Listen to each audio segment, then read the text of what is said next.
Hi guys, good morning. So papakita ko sa inyo ngayon yung ating Eload piece of Wi-Fi. So gamit pa rin dito is yung mikrotik natin. Tapos same pa rin na device yung gamit natin which yung ating wireless Vendo Wi-Fi. So yan, try natin connect sa ating portal. So yan.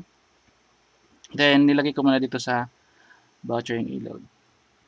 So yan, try natin mag-send ng to regular. Regular 5 load 7 pesos. So reg 5 amount 12 pa din. So, sige lang, 7 lang yun siya.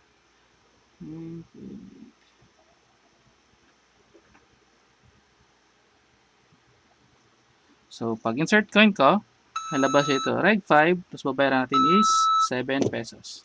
So, look tayo. 7 pesos.